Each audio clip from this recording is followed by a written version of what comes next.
As we know, soccer is all about positions, strategy, and tactics, and I briefly want to talk about the various positions you can have or you can choose when you play the game of soccer. And we basically have the goalkeeper, we have the defenders, we have the midfielders, and we have the strikers.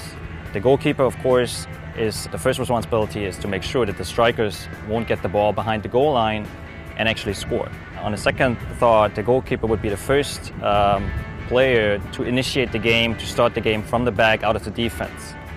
The next line is the line of defenders. Again, even more, the responsibility of the defenders would be to mark up the strikers, close gaps in defense, and prevent the opposition from goal scoring. The next line would be the midfielders. The midfielders are the ones who organize the game. They have defense responsibilities, but also offense responsibilities. And they organize the game, they make sure that they close the gap in defense, turn around quickly, open the game to the front, to the strikers, get the strikers in goal scoring positions, and move up themselves and maybe even choose to finish themselves and try to score. The last one, the most up front on the field, would be the strikers or the forwards.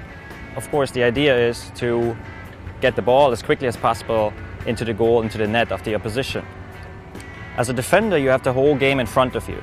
You have more time usually to open the game, you have more time when you're in possession of the ball. You want to open it mindfully to the side, not through the center. The midfielders are always moving, always trying to open up, giving opportunities, passing options, as well to strikers and defenders. The strikers, on the other hand, usually have the defender in the back. What is a different kind of play? They want to drop the ball maybe to the midfielder to open up the game on the side, but then quickly move into goal-scoring position themselves and finish. That's the basic idea of soccer positions, and I think that's a good way to start.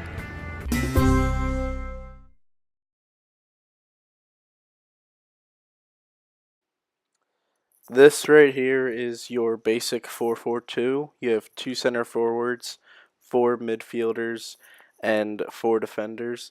The 2 center forwards, their main job is to score goals, obviously, and to receive the ball from the midfielders.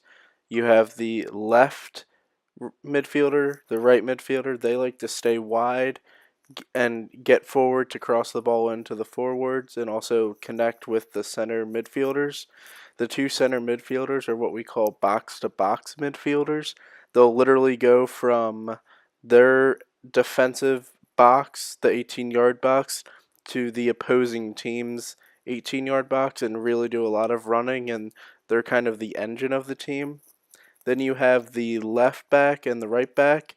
They like to get forward to assist the midfielders and forwards. You also have the 2 center backs. They tend to stay central and assist the goalie in defending.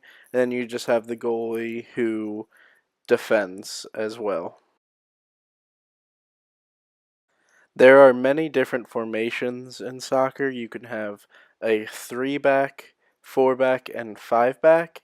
Basically, you can have 3 defenders, 4 defenders, or 5 defenders, and that amount of defenders will determine how many midfielders and forwards you have.